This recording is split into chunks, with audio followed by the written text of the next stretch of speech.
Hello student, hello everyone. आप सभी का स्वागत है। मैं प्रशांत Kanoje, assistant professor zoology, government नागरिक कल्याण महाविद्यालय नंदी नगर अहिवारा, दुर्ग, छत्तीसगढ़ से। आज का हमारा टॉपिक है water vascular system of starfish. इसको मैंने लिया है बीएससी फर्स्ट ईयर के पेपर फर्स्ट के यूनिट 5 से। बहुत ही इम्पोर्टेंट टॉपिक है।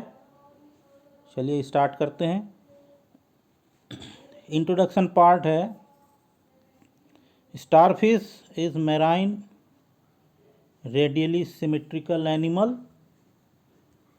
मैराइन का मतलब होता है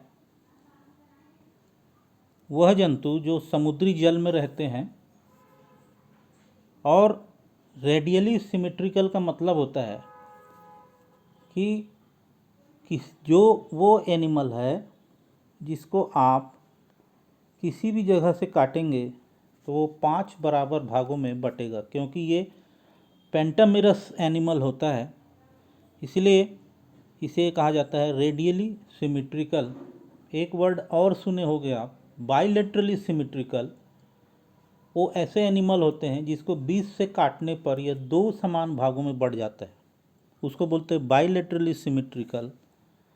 और स्टारफिश जो है वो है रेडियली सिमेट्रिकल, कहीं से भी काटने पर 5 बराबर भागों में ये बंटते हैं।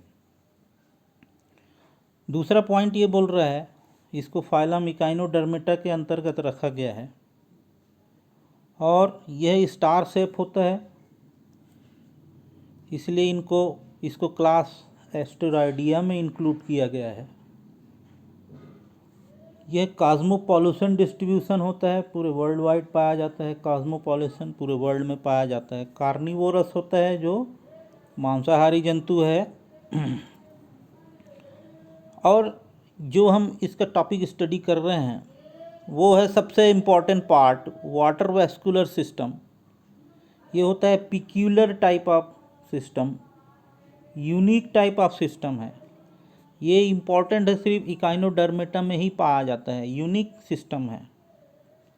और इसे एम्ब्यूलेक्रस सिस्टम भी कहा जाता है। Water vascular system is also known as ambulacral system. तो ये पार्ट इंट्रोडक्शन का था। अब लेते हैं इसकी मॉर्फोलॉजी शॉर्ट में। क्योंकि ये एनिमल होता है पेंटामिरस, रेडियली सिमेट्रिकल होता है, शरीर जो है एक अस्पष्ट सेंट्रल डिस्क होता है। यहाँ पर एक सेंट्रल डिस्क है बीच में, देखेंगे आप, यहाँ पर एक सेंट्रल डिस्क है जो अस्पष्ट है, और जिससे 5 भुजाएं निकलती हैं। इससे क्या निकल रही है? ऐसे 5 आर्म्स निकल रही हैं दोनों तरफ से। देखिए, ओरल सरफेस, एबोरल सरफेस, दोनों तरफ से ये 5 भुजाएं निकलती है। और इसका बॉडी जो है फ्लैट होता है, चपटा होता है, 2 भागों में विभाजित होता है। एक होता है ओरल सरफेस, दूसरा होता है एबोरल सरफेस। ये एबोरल है और ये ओरल है। इसको 2 भागों में हम विभाजित कर सकते हैं। अब इसके बाद यहाँ पर सेंट्रल डिस्क हमने पहले बता दिया, ओरल एबोरल 2 सरफेस भी बता दिया।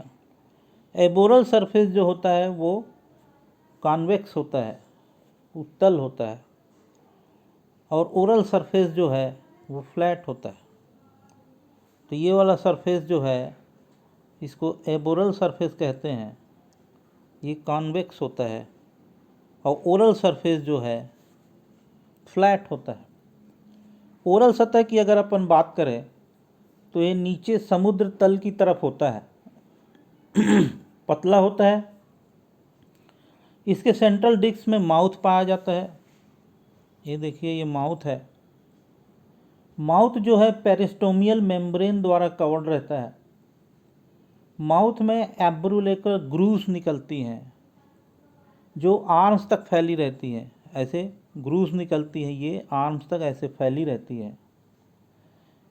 एम्ब्यूलेकर ग्रूव में खांच पाई जाती है जिसमें ट्यूब फिट लगे रहते हैं। इसमें खांचे ऐसे रिजेस पाए जाते हैं जिसमें कि ट्यूब फिट लगी रहती है। ये एम्ब्यूलेकर ग्रूव है जो लोकोमोशन, रेस्पिरेशन, न्यूट्रिशन चिपकने में मदद करती है। कौन? Tube fit. ट्यूब फिट जो है लोकोमोशन, रेस्पिरेशन, न्यूट्रिशन और एडहेसिव होता है जो चिपकने में मदद करता है। अब लेते हैं इसका हम एबोरल सरफेस। एबोरल सरफेस ये है, यह शरीर का ऊपरी सतह है जो उत्तल होता है। इसमें अनेक छोटे छोटे स्पाइंस पाए जाते हैं। इनमें पेडिसिलियाई पाए जाते हैं।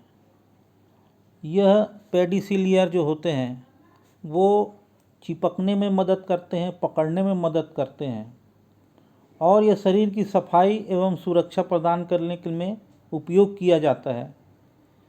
यहाँ पर एनस की भी ओपनिंग पाई जाती है। एनस की ओपनिंग पाई जाती है। इसी सतह पर मैड्रिपोराइट भी पाया जाता है। ये मैड्रिपोराइट है। और मैड्रिपोराई जहाँ पर पाया जाता है, जिस दो भुजा के आधार पर मैड्रिपोराइट पाया जाता है, एक भुजा ये, एक भुजा ये, उसके आधार में ये पाया जा रहा है। एक भुजा ये, एक भुजा ये, और यहाँ पर मैड्रिपोराइट पाया जाता है। जहाँ पर ये दो भुजा के आधार पर मैड्रिपोराइट पाया जाता है उसे बाइवियम कहा जाता है। इसको हम क्या कहेंगे? बाइवियम। और जबकि बाकी तीन को कहा जाता है ट्राइवियम। इनको मिला के हम क्या कहते हैं? ट्राइवियम।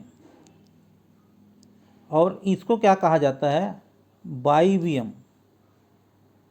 तो ये थे कुछ इसके एक्सटर्नल स्ट्रक्चर। अब आगे बढ़ते हैं। वाटर वेस्कुलर सिस्टम को एम्बुलेक्रल सिस्टम भी कहा जाता है और ये पिक्यूलियर होता है इकाइनोडर्म्स में। और इसके जो एसेंशियल पार्ट्स हैं, देखिए एसेंशियल जो प्रमुख भाग हैं वाटर वेस्कुलर सिस्टम में, वो कौन कौन से हैं? इसको समझना बहुत इम्पॉर्टेंट है, क्योंकि जब आप इसको समझते हैं, यदि अगर आप रट के पढ़ेंगे तो ये सिस्टम समझ में नहीं आने वाला। इसको हमको पहले समझना है, डायग्राम को समझना है और उसके जो ऑर्गन्स हैं उसको, उनके क्या काम हैं, इनको ध्यान में रखना है। यदि आपने डायग्राम समझ लिया तो फिर आप कुछ भी वहाँ पर लिख सकते हैं, कहीं कोई परेशानी नहीं आएगी। तो सबसे पहले लेते हैं जो एसेंशियल पार्ट्स हैं, जो मुख्य भाग हैं, उनको हम पहले एक एक करके लेते हैं। पहला है मैड्रिपोराइट। पहला भाग है मैड्रिपोराइट। यह एक कैल्शियम की कड़ी प्लेट होती है। मैड्रिपोराइट कहाँ पे यहाँ दिखाई दे रहा है? ये दिखाई दे रहा है। ये ऊपर का व्यू है जो एनिमल को ऊपर से डिसेक्ट किया गया है और एनिमल की स्किन निकाल दी गई है ऊपर से, और पूरा जो है वाटर वेस्कुलर सिस्टम दिखाई दे रहा है, जिसमें मैड्रिपोराइट हम पहले ले रहे हैं। ये हार्ड कैल्केरियस प्लेट है जो एबोरल सतह पर है। इसकी सतह पर कुछ लहरदार खांचे पाई जाती हैं। देखिए ऐसे मैड्रिपोराइट का ऊपर का एरिया है, उसमें ऐसे लहरदार ऐसे खांचे पाई जाती है। पूरे मैड्रिपोराइट के ऊपर में लहरदार खांचे पाई जाती है, जिनमें लगभग 200 से 250 एपर्चर्स पाए जाते हैं। यहाँ पर बहुत सारे एपर्चर्स पाए जाते हैं और ये करीब करीब 200 से 250 होते हैं। प्रत्येक जो एपर्चर है एक पोर में खुलता है। जैसे ये एक पर्चर है, ये ऐसे एक पोर में खुलेगा। पूरा एपर्चर ऐसे ऐसे पोर में खुलेंगे, केनाल में खुलेंगे। उस पर सीलिया पाए जाते हैं। उनमें ये सीलिया यहाँ पर ऐसे पाए जाएंगे, सीलिया पाए जाते हैं और एम्पुला में जाकर ये खुलते हैं और नीचे ये स्टोन केनाल में खुलते हैं। स्टोन केनाल कहाँ है? ये है।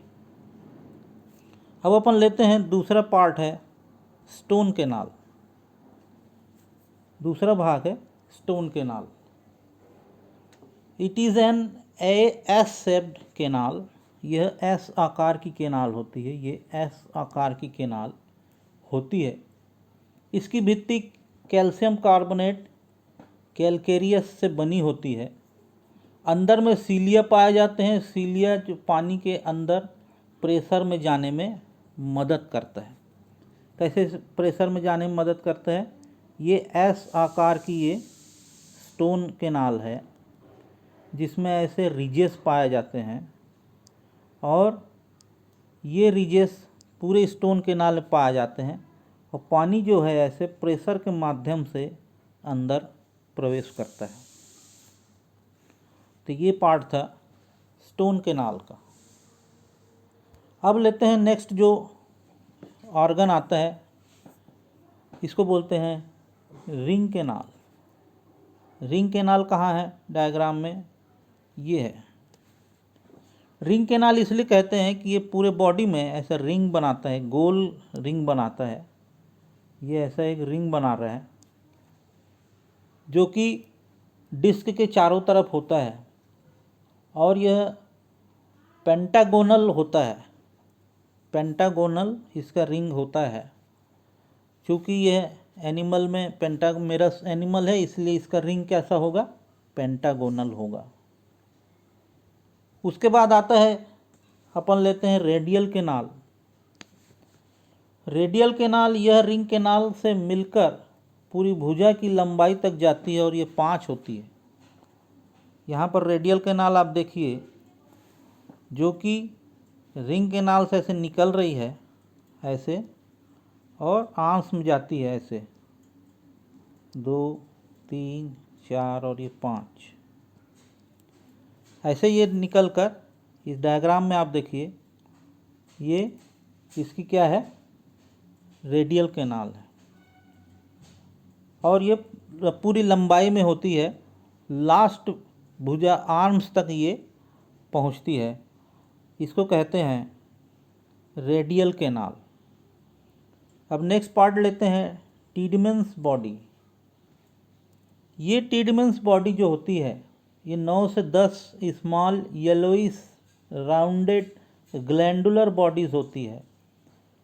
पीले रंग की गोल एवं ग्लैंडुलर ग्लैंड्स इसमें पाए जाते हैं और ये फैगोसाइट्स का काम करती है।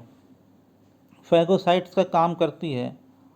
नेक्स्ट डायग्राम में हम देखेंगे कि टीडमन्स बॉडी कहाँ है और ये फैगोसाइट्स का काम करती है जो बैक्टीरिया आदि को भक्षक कोशिकाओं के रूप में काम करती है। कोई फॉरेन मटेरियल अगर बॉडी में प्रवेश कर गया तो ये उसको खाकर एनिमल को बचाती है। इसको बोलते हैं टीडमन्स बॉडी। फिर उसके बाद नेक्स्ट आता है पोलियन वेसिकल। पोलियन वेसिकल इसका आकार नाशपाती के आकार का होता है। ये पोलियन वेसिकल इसका आकार ऐसे नाशपाती के आकार का होता है और इसकी भित्ति पतली होती है और ये पानी स्टोर करने का काम करता है। ये वाटर स्टोरेज ऑर्गन पाया जाता है और यह जो कि इम्पॉर्टेंट ऑर्गन है इसका मुख्य कार्य यह होता है कि जब एनिमल पानी में होता है तब तो उसको पानी की ज़रूरत नहीं पड़ती, लेकिन जब यह थल में आ जाता है किसी कारणवश तब यह पानी पोलियन वेसाइकल से ही ग्रहण करता है। और इसकी एक खास बात यह है कि एस्टेरॉयडी फैमिली में इसका अभाव होता है। एस्टेरॉयडी फैमिली में यह पोलियन वेसिकल नहीं पाए जाते।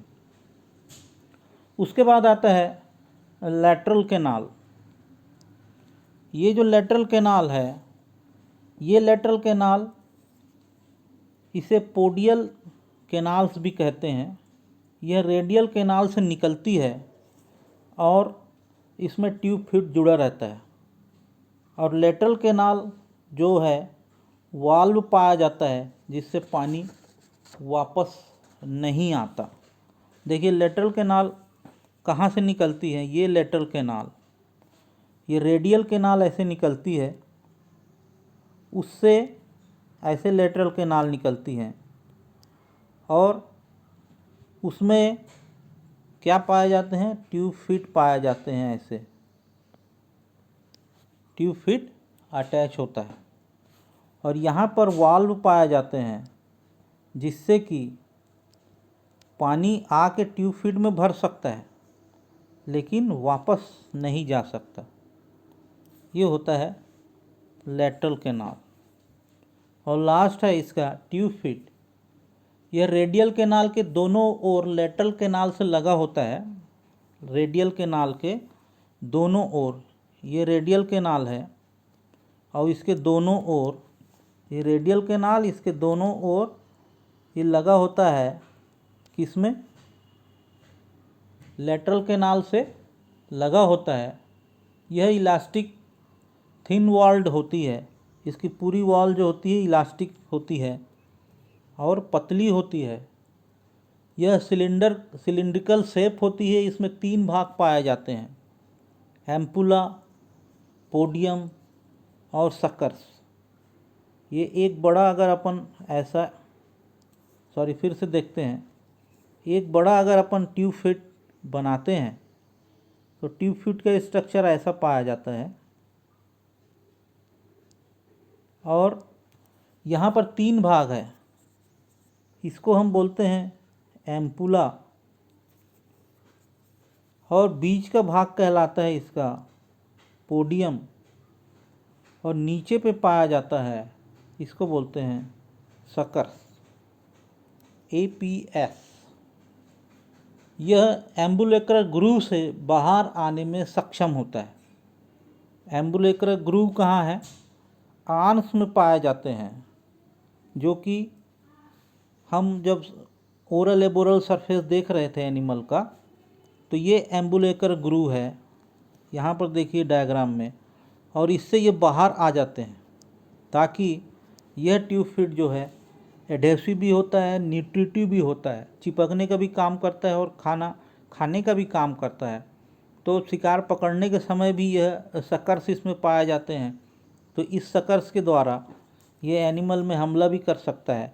तो इस प्रकार से यह पांचों भुजा एक साथ मुड़कर ये डिस्क ऐसे आता है और भुजाएं ऐसी चली जाती है जिससे एनिमल जो है ट्यूब फिट के द्वारा अपना भोजन ग्रहण करता है, एडेसिव होकर चिपकने का भी काम करता है और श्वसन भी इसमें पानी की मदद से होता है। अब नेक्स्ट डायग्राम हम लेते हैं जो कि मेन इसका वाटर वेस्कुलर सिस्टम है। नेक्स्ट पार्ट आप देखिए, water vascular system of starfish. यह हाइड्रोलिटिक प्रेशर मशीन की तरह कार्य करता है। यहाँ पर यह समझना जरूरी है कि यह काम कैसे करता है। अभी पिछले डायग्राम में हमने पूरे उसके पार्ट्स को, वाटर वेस्कुलर सिस्टम के जो ऑर्गन्स हैं उनको समझा। अब ये सिस्टम कैसे काम करता है, हाइड्रोलिटिक प्रेशर मशीन की तरह काम करता है ये। और स्टारफिश जो कि रेडियली सिमेट्रिकल है, मैं बार बार बता रहा हूँ। पहले वाटर वेस्कुलर सिस्टम जो है इम्पॉर्टेंट पार्ट है। हमने ऑर्गन को समझा, वाटर वेस्कुलर सिस्टम को समझेंगे, पानी आता कहाँ से और जाता कहाँ है। इसका लोकोमोशन भी वाटर बेस होता है। जब पानी अंदर आएगा तभी लोकोमोशन कर पाता है। लोकोमोशन होता है, न्यूट्रिशन होता है, रेस्पिरेशन होता है, रिप्रोडक्शन होता है, सब का सब जो है वाटर वेस्कुलर सिस्टम से होते हैं सभी कार्य। ये इम्पॉर्टेंट होता है और ये यूनिक सिस्टम है। जैसे कि केनाल सिस्टम में, साइकॉन में केनाल सिस्टम पाया जाता है, वैसे ही इकाइनोडर्म्स में वाटर वेस्कुलर सिस्टम पाया जाता है और पूरा का पूरा वाटर वेस्कुलर सिस्टम से ही इसमें काम होता है। फ़र्क ये है कि साइकॉन जो है सेडेंट्री हैबिट वाला एनिमल है और ये जो है फ्री स्विमिंग एनिमल्स है। तो आइए देखते हैं वाटर वेस्कुलर सिस्टम कैसे होता है। इस सिस्टम को एम्बुलेकर सिस्टम भी कहते हैं। जब पानी जो है मैड्रीपोराइट से अंदर आता है, ये है मैड्रीपोराइट, पानी यहाँ से अंदर आता है। यह एक गोलाकार रचना होती है। मैंने पहले भी बताया, बहुत सारे पोर्स पाए जाते हैं, 200 से 250 पोर्स पाए जाते हैं और कैलकेरियाई प्लेट का बना होता है। रिंग कैनाल से किससे जुड़े रहता है ये? With the help of stone canal. यह रिंग कैनाल से किससे जुड़ा रहता है? With the help of stone canal से ये जुड़ा रहता है। और स्टोन कैनाल जो है एस आकार की स्ट्रक्चर होती है, ये मैड्रीपोराइट को रिंग कैनाल से जोड़ती है। कौन सी ऑर्गन जोड़ रही है मैड्रीपोराइट को रिंग कैनाल से? Stone canal. और यह रिंग कैनाल से एक कैनाल निकलती है, उसे कहते हैं रेडियल कैनाल। अब देखिए, रिंग कैनाल से एक और कैनाल निकल रही है, उसको हम कहते हैं, ये रिंग कैनाल से एक कैनाल और निकल रही है, उसको हम कहते हैं रेडियल कैनाल। तो पानी सबसे पहले कहाँ आया? मैड्रीपोराइट में। यहाँ पे बहुत सारे पोर्स हैं, सीलिया है, और सीलिया के द्वारा ये अंदर पहुँच गया कहाँ? स्टोन कैनाल में। स्टोन कैनाल से कहाँ घूम रहा है ये? रिंग कैनाल में। अब रिंग कैनाल से पूरे रेडियल कैनाल में ये ट्रांसफ़र कर दिए जाते हैं। रेडियल कैनाल से ये कहाँ पहुँच रहे हैं? लेटरल कैनाल में। और लेटरल कैनाल कहाँ पर है? ये लेटरल कैनाल का डायग्राम है। लेटरल कैनाल जो है रेडियल कैनाल से अटैच है, और इस लेटरल कैनाल से ट्यूब फिट अटैच है, जो कि 3 भागों में बना है, एम्पुला, पोडियम, सकर्स। इन तीनों को कंबाइंड रूप से कहा जाता है ट्यूब फिट। तीनों को कंबाइंड रूप से कहा जाता है ट्यूब फिट। और यहाँ पर हमने पोलियन वेसाइकल भी यहाँ पर पाए जाते हैं, जो कि इस डायग्राम में नहीं है। जैसे कि मैंने पहले बताया कि एस्टेरॉयड फैमिली में इसका अभाव होता है, और यह पानी को स्टोर करने का काम करता है। इसके बाद टेडमेंस बॉडी जो पाई जाती है, और यह जो टेडमेंस बॉडी है, ये टेडमेंस बॉडी ये पाई जाती है 9 की संख्या में, और जो चिपकने का काम करता है एडहेसिव ट्यूब फिट, जो 3 भागों में बटा होता है, टेडमेंस जो बॉडी है वो चिपकने का काम करता है। तो जहाँ पर हर रेडियल कैनाल के आजू बाजू एक एक पाई जाती है ये, और जहाँ पर मैड्रीपोराइट का कनेक्शन स्टोन कैनाल के पास पाया जाता है, वहाँ पर सिर्फ ये एक पाई जाती है। इस प्रकार यह वाटर वेस्कुलर सिस्टम में पानी कहाँ से जाता है?